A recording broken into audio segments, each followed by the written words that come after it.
Hello friends, വാഴക്കൂമ്പ് വെച്ചിട്ടുള്ള ഒരു സ്നാക്കിൻ്റെ recipe ആയിട്ടാണ് ഇന്ന് ഞാൻ വന്നിരിക്കുന്നത്. വാഴക്കൂമ്പ് വെച്ചിട്ട് ഒരു വടയാണ് ഞാൻ ചെയ്യുന്നത്. നമ്മുടെ പരിപ്പ് വടയൊക്കെ പോലെയാണ്. അപ്പോൾ പരിപ്പ് വടയുടെ ഒക്കെ ടേസ്റ്റ് ആയതുകൊണ്ട് തന്നെ കുട്ടികൾ പെട്ടെന്ന് കഴിച്ചോളും. വളരെ സിമ്പിളാണ് ഉണ്ടാക്കിയെടുക്കാൻ. അപ്പോൾ എങ്ങനെയാണ് ഉണ്ടാക്കിയെടുക്കാൻ നമുക്ക് നോക്കാം.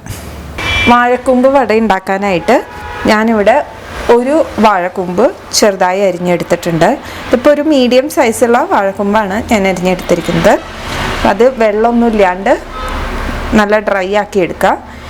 ഇനി ഇത് നമുക്ക് മിക്സിയുടെ ജാറിലിട്ടിട്ട് ഒന്ന് ക്രഷ് ചെയ്തെടുക്കാം.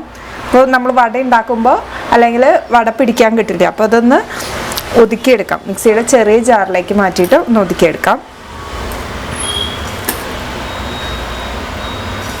2 പ്രാവശ്യമായിട്ടിട്ട് ജസ്റ്റ് ഒന്ന് പൾസ് ചെയ്തെടുത്താൽ മതി, വല്ലാണ്ട് അരച്ചെടുക്കേണ്ട ആവശ്യമില്ല. ഞാനിത് പൾസ് ചെയ്തെടുത്തിട്ടുണ്ട്. ഇതുപോലെ ഒന്ന് ജസ്റ്റ് ഒന്ന് ഒതുക്കിയെടുക്കുക.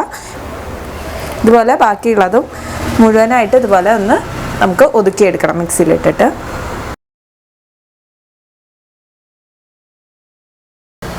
ഇനി ഇതിലേക്ക് വേണ്ടത് കടലപ്പരിപ്പാണ്. ഇതിപ്പോൾ 1 കപ്പ് കടലപ്പരിപ്പാണ് ഞാൻ എടുത്തിരിക്കുന്നത്. ഇപ്പോൾ നമ്മൾ അരിഞ്ഞു വെച്ചിരുന്ന വാഴക്കൂമ്പ് കപ്പിൽ പറയുകയാണെങ്കിൽ 2 കപ്പ് ഉണ്ടായിരുന്നു. മീഡിയം സൈസ് വാഴക്കൂമ്പാണ് ഞാൻ എടുത്തത്. ഇനിയിപ്പോൾ നിങ്ങളുടെ വലിയ വാഴക്കൂമ്പാണ് എടുക്കണമെങ്കിൽ ഒരു 1.25 കപ്പ് വരെ നമുക്ക് കടലപ്പരിപ്പ് ചേർക്കാം.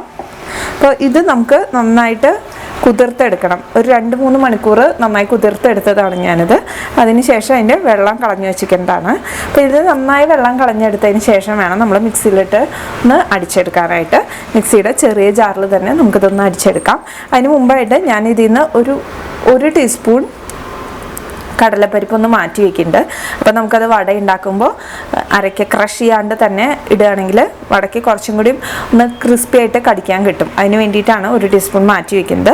ബാക്കിയുള്ളത് നമുക്ക് മിക്സിയിലിട്ടൊന്ന് അടിച്ചെടുക്കാം. ഇടയ്ക്ക് മുഴുവനോടുള്ള പരിപ്പ് കടിക്കാൻ കിട്ടുമ്പോൾ ഒരു ടേസ്റ്റാണ്, അതിന് വേണ്ടിയിട്ടാണ് ഞാൻ മാറ്റി വയ്ക്കണേ. ഇനി ഇതൊന്ന് അരച്ചെടുത്തിട്ട് വരാം. അപ്പോൾ നമ്മളിത് വെള്ളമൊന്നും ചേർക്കേണ്ട ആവശ്യമില്ല. ഇത് അരച്ചെടുത്തിട്ടുണ്ട്. ഫൈൻ പേസ്റ്റ് ആക്കിയിട്ടില്ല. അവിടെ ഇവിടെയും പരിപ്പ് ചെറുതായിട്ട് കിടക്കുന്നുണ്ട്. ഈ ഒരു പരുവത്തിലാണ് ഞാൻ അരച്ചെടുത്തിരിക്കുന്നത്. നമ്മുടെ വാഴപ്പൂവിലേക്ക് ഇട്ട് കൊടുക്കാം പരിപ്പ്. കുറച്ച് പരിപ്പും കൂടി അരച്ചെടുക്കാനുണ്ട്. അപ്പോൾ ആ പരിപ്പ് എടുത്തു. അതിലേക്ക് 2 ചുവന്ന മുളക് ചേർത്ത് കൊടുത്തു. 3 അല്ലി വെളുത്തുള്ളി ചേർത്തിട്ടുണ്ട്. ഒരു കഷ്ണം ഇഞ്ചി, ഒരു കഷ്ണം ഇഞ്ചി ചെറുതായി ഒന്ന് അരിഞ്ഞതും ചേർത്തിട്ടുണ്ട്. ഇനി ഇതൊന്ന് ക്രഷ് ചെയ്തെടുക്കാം. പരിപ്പും മുളകൊക്കെ ചേർത്ത് അരച്ചെടുത്തതും കൂടി ഇതിലേക്ക് ചേർക്കുകയാണ്. മുളകൊക്കെ നിങ്ങളുടെ ഇഷ്ടത്തിനനുസരിച്ച് തീരുമാനിക്കാം. ഞാൻ എരിവ് കുറച്ച് കുറവാണ് ചേർത്തിരിക്കുന്നത്.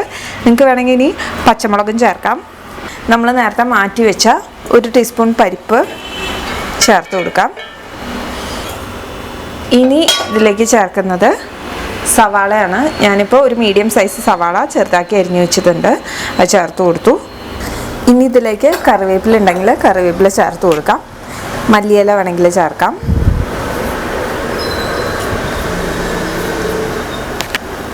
ഇനി ആവശ്യത്തിനുള്ള ഉപ്പ് ചേർത്ത് കൊടുക്കണം. ഞാനിതിലേക്ക് കുറച്ച് അയമോദകം ചേർക്കുന്നുണ്ട്. ഗ്യാസൊക്കെ ഉള്ളവർക്ക് നല്ലതാണ് അയമോദകം ചേർക്കുന്നത്. അജ്വൈൻ, അപ്പോൾ അത് ഒന്ന് ചെറുതായിട്ട് ചേർത്ത് കൊടുക്കുന്നുണ്ട്. ഇനി ഇതിലേക്ക് കുറച്ച് കായത്തിൻ്റെ പൊടി ചേർത്ത് കൊടുക്കാം. ഇനി ഇത് നമുക്ക് നന്നായിട്ട് കൈകൊണ്ടൊന്ന് മിക്സ് ചെയ്തെടുക്കണം.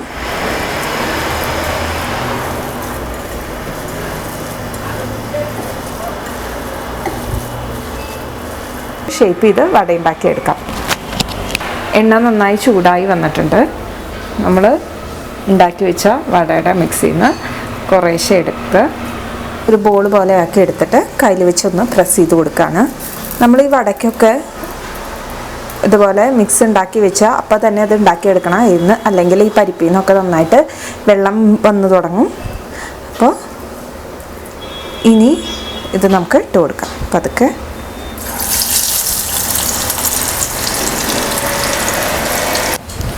ഈ വടയുടെ മിക്സ് കുറച്ച് നേരം ഇരിക്കുമ്പോൾ ഈ പരിപ്പിൽ നിന്നും അതുപോലെ തന്നെ വാഴക്കൂമ്പിൽ നിന്നൊക്കെ വെള്ളം ഇറങ്ങി വരാനുള്ള സാധ്യതയുണ്ട്. അപ്പോൾ അത് കുറച്ച് ഒരു മാവ് കുറച്ച് ലൂസാവും. അങ്ങനെ തോന്നുകയാണെങ്കിൽ നിങ്ങൾക്ക് 1-2 ടീസ്പൂൺ അരിപ്പൊടി ചേർത്ത് കൊടുക്കാം. അപ്പോൾ നല്ല ടൈറ്റായിട്ട് കിട്ടും. മീഡിയം ഫ്ലെയിമിലിട്ടിട്ട് വേണം ചെയ്യാൻ, അല്ലെങ്കിൽ ഇതിൽ നന്നായിട്ട് എണ്ണ കുടിക്കും. മറിച്ചിട്ട് കൊടുക്കാം. ഒരുവിധമായി വന്നിട്ടുണ്ട്, ബ്രൗൺ കളർ ആയിട്ടുണ്ട്. നമുക്കിത് ടിഷ്യൂ പേപ്പറിലേക്ക് മാറ്റാം. കുട്ടികൾക്ക് എന്തായാലും ഇഷ്ടപ്പെടും. കുട്ടികൾ 4 മണിക്ക് വരുമ്പോൾ കൊടുക്കാൻ പറ്റിയ ഒരു സ്നാക്കാണ്. ട്രൈ ചെയ്ത് നോക്കിയിട്ട് ഫീഡ്ബാക്ക് അറിയിക്കാൻ മറക്കരുത്. ഇനി ഇതുപോലുള്ള റെസിപ്പീസായിട്ട് ഞാൻ വരാം. അതുവരേക്കും നന്ദി, നമസ്കാരം.